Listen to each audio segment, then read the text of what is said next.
Assalamualaikum warahmatullahi wabarakatuh. Saya Eka Tribrata Kusuma dengan NIM 085.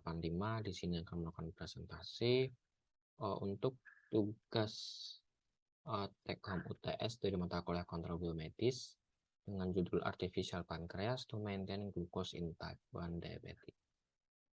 Dalam tugas ini diberikan kasus sesuai dengan judulnya, dan kasus ini sendiri mengenai penderita diabetes mellitus, diabetes mellitus tipe 1 yang mengalami disfungsi pankreas sebagai penyedia insulin, maka dibutuhkan suatu pankreas buatan berupa pompa insulin yang akan menginjeksikan insulin saat kadar gula darah dalam keadaan meningkat atau mengurangi aliran insulin saat kadar gula darah dalam keadaan menurun.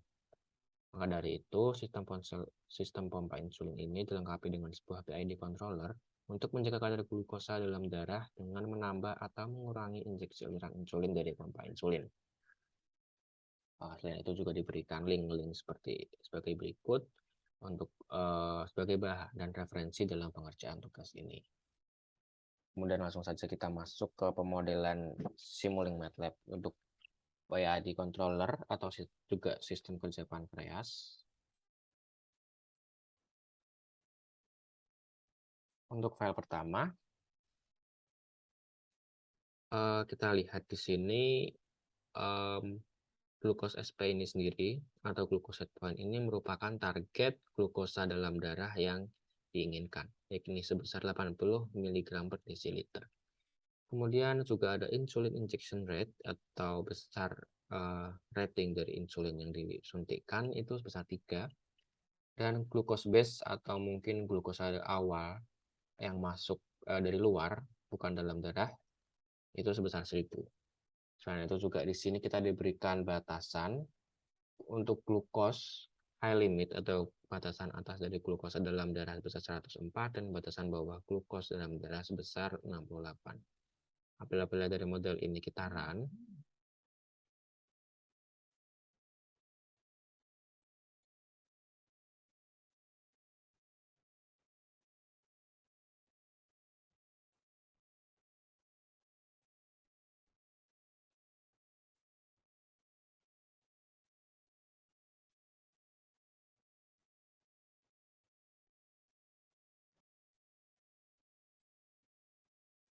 ya dapat dilihat pada grafik yang muncul, ada figur yang muncul di sini. Warna merah ini merupakan glukos high limit, limitnya sebesar 104, dan warna biru ini merupakan glukos low limitnya besar 68. Sementara untuk warna hitam ini merupakan glukos set point-nya atau target yang kita inginkan sebesar 80. Dan untuk warna hijau ini adalah glukos dari kadar gula darah dari hasil inputan ketika insulin dan base glukosnya itu dimasukkan. Di sini hasil yang kita peroleh dalam keadaan datar dikarenakan insulin injection rate dan glukosnya itu juga dalam keadaan konstan, tetap sama dalam kurun waktu 24 jam. Di sini untuk parameter waktunya dalam bentuk jam menggunakan real time measure speed up, di mana setiap satu detiknya seolah-olah dianggap sebagai waktu 1 jam.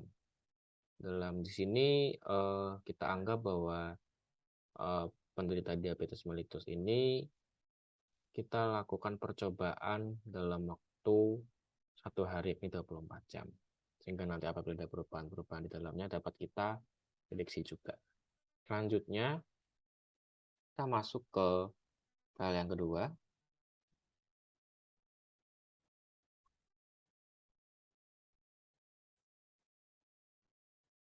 Nah, di file kedua ini terdapat penambahan sistem meals-nya ini.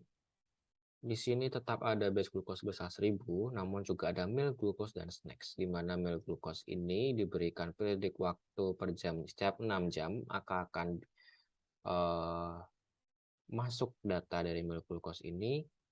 Apabila dibayangkan dalam sehari dapat 24 jam, sementara periodik dari meals ini setiap 6 jam, maka bisa dianggap sebagai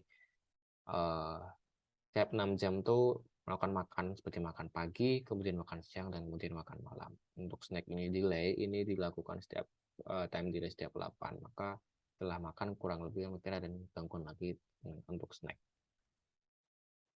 Nah, kemudian selanjutnya insulin injection rate-nya ini tetap sama 3, meskipun dari makan ini terdapat perubahan-perubahan dalam periodik 6 jam, insulin injection-nya tetap sama, besar 3.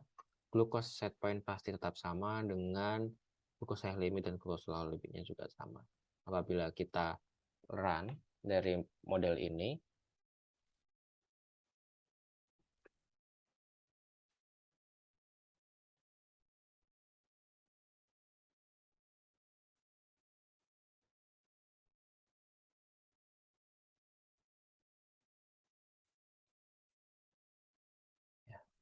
dapat dilihat di sini setiap periode 6 jam, 6 jam, 6 jam seperti makan pagi, makan siang, dan makan malam, terdapat penambahan glukosa dari meals, yang kemudian juga akan ada gangguan dari snacks yang di sini cukup kecil nilainya.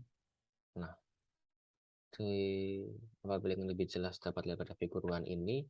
Di sini glucose digestion terdapat masukan dalam periode ke-6, maka glukos dalam darah juga akan ikut naik.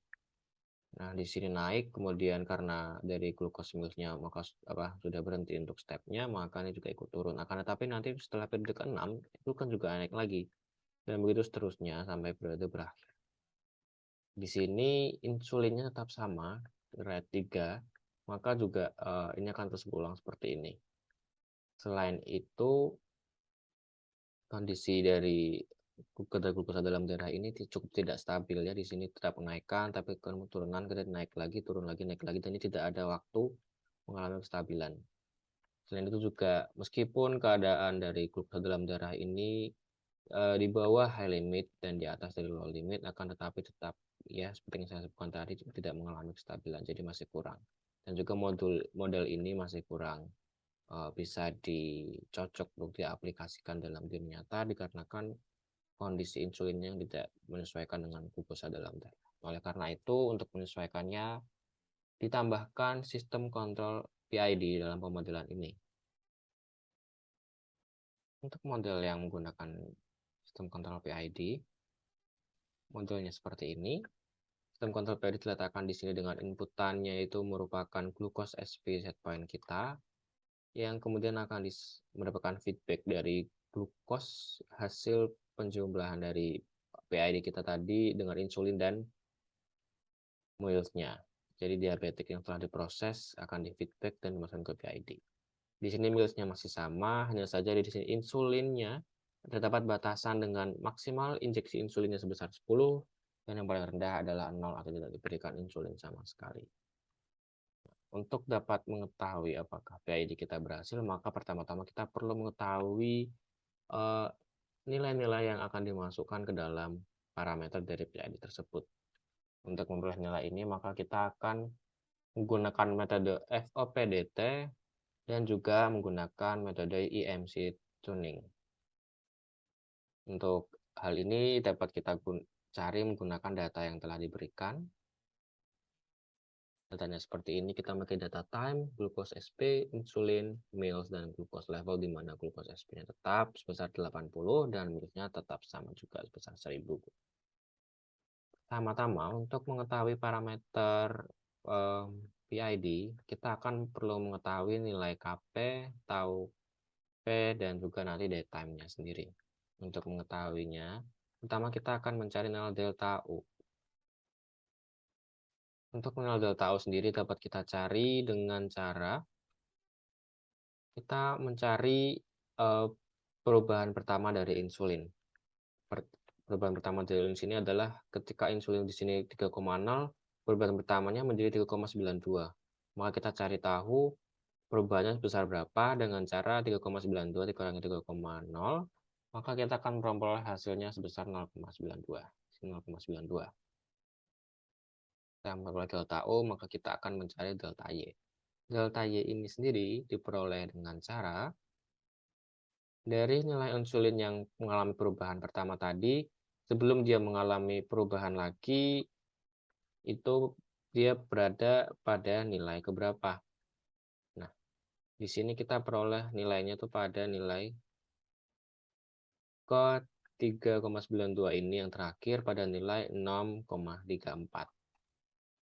Nah, dari nilai glukosa ini kita kurangi dengan glukosa awal. 1,26. Maka kita akan memperoleh nilai minus 1,28. Setelah kita memperoleh delta Y, maka kita bisa memperoleh juga nilai tau pi. Nah, untuk memperoleh nilai tau pi ini, pertama-tama kita perlu mengetahui 63,2% dari nilai delta Y ini sendiri. Maka untuk mengetahuinya, kita akan mengali delta Y dengan nilai 0,632, yang mana akan diperoleh hasil minus 8,11. Kemudian dari hasil ini, kita tambahkan dengan glukos level pertama, glukos level ini. Maka akan kita peroleh nilai glukos level 6,81. Nah, kemudian kita cari dari glukos level yang ada, ini kita cari nilai kondisi glukos level yang mendekati 6,81. Di sini kita memperolehnya kondisi pada saat 6,81.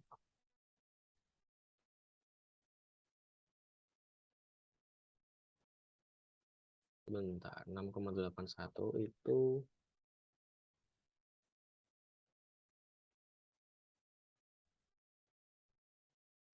nah ini di sini.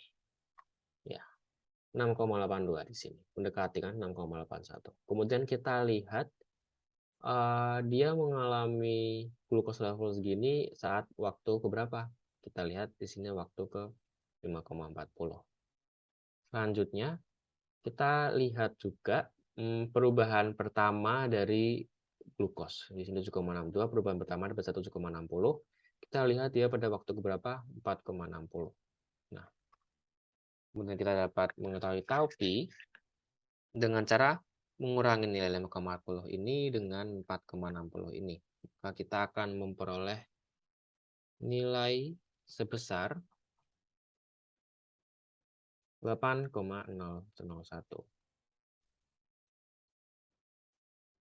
Benar, 8,0 dikurangi dengan 4,60 sebesar 8,0. Atau di sini sebesar 0,8, mohon maaf. Kemudian setelah kita memperoleh tau pi, kita akan mencari daytime. Daytime ini dapat diperoleh dengan cara melihat perubahan pertama dari glukos level, perubahan pertama 7,62 menjadi 7,60. Nah, pada saat 7,60 ini pada waktu 4,60 detik pada jam sekian. Kemudian kita juga melihat perubahan pertama dari insulin 3,6 menjadi 0,92 pada waktu 4,5. Nah, daytime dapat diperoleh dengan cara mengurangi 4,6 dengan 4,5 yang nanti hasilnya akan diperoleh sebesar 0,1.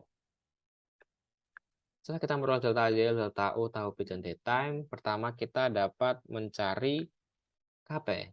Nah, nilai Kp ini sendiri diperoleh dengan cara delta Y dibagi dengan delta U. Maka kita akan memperoleh hasil sebesar minus 1,4. Setelah kita memperoleh Kp, kita bisa pertama mencari tau I. Untuk mencari tau ini sendiri, tau D ini juga, dan nantinya juga Kc, kita menggunakan internal model control tuning, di mana tau ini rumusnya adalah tau P ditambah dengan 0,5 dikali dengan delta, dikali dengan daytime. Maka kita akan memperoleh hasil 0,85. Selanjutnya kita mencari tau D. Di sini dengan rumus yang sudah ada pada MC tuning, tau P dikali dengan delta P atau daytime dibagi dengan 2 kali tau P ditambah dengan daytime. Maka kita akan memperoleh hasil sebesar 4,71.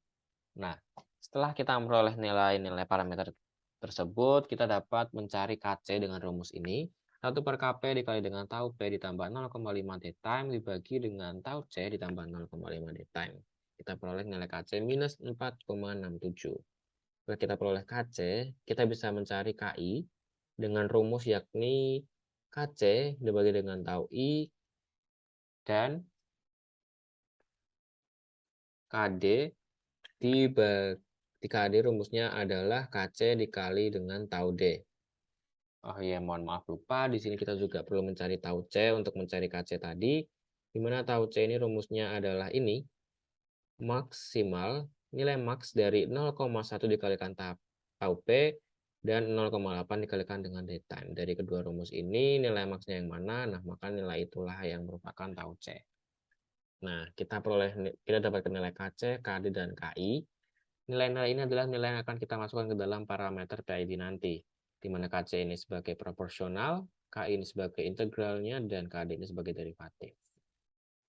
Sebelum kita masukkan, untuk data saya, karena Excel saya ini pada saat perubahan dari text to kolomnya itu saya kurang paham atau dapat masalah, di mana pendesimalannya itu bukannya mengambil nilai desimal paling belakang, mainkan malah menyingkatnya menjadi seperti 0, 10 pangkat 5, 10 pangkat 6, yang mana ini nilainya sangat besar.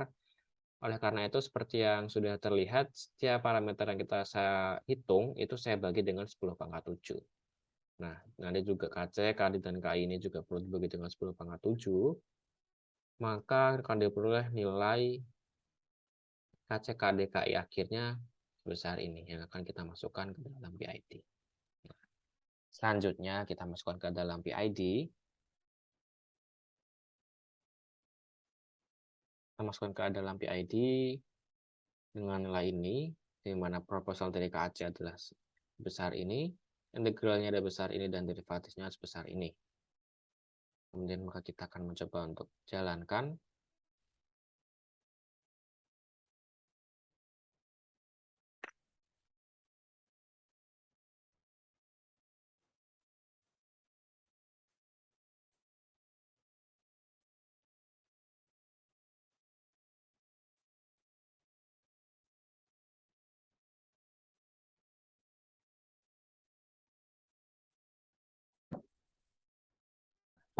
Dapat dilihat dari grafik yang kita peroleh,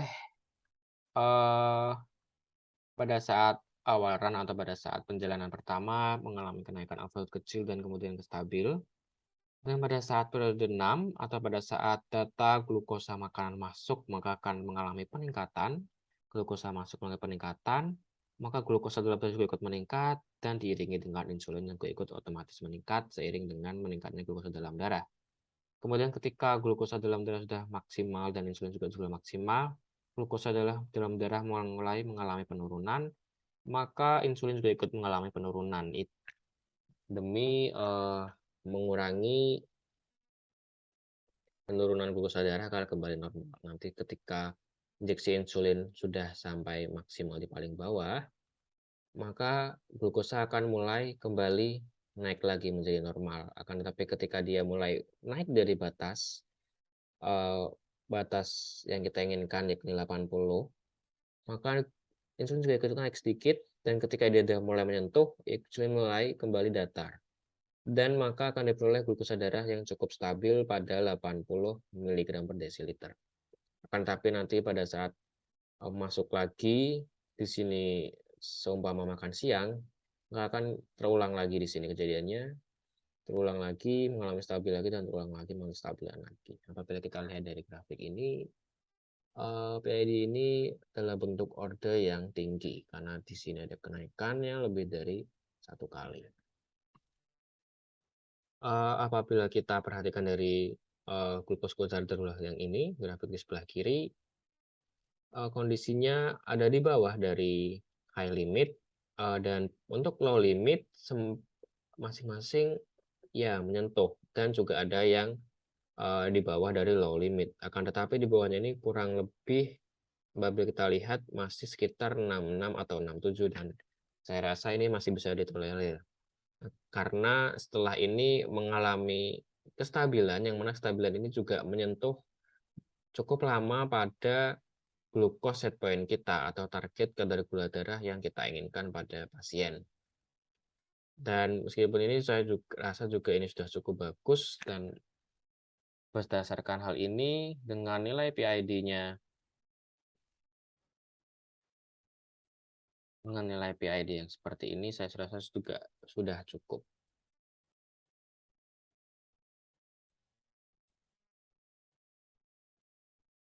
Oleh karena itu, dengan ini saya rasa rancangan PID saya sudah cukup untuk menjawab.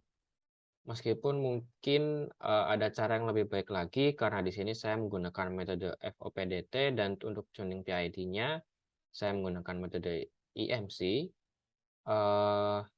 Apabila mungkin ada cara yang lebih baik, maka itu mungkin bisa digunakan, tapi untuk cara yang saya gunakan, saya memperoleh hasil seperti ini.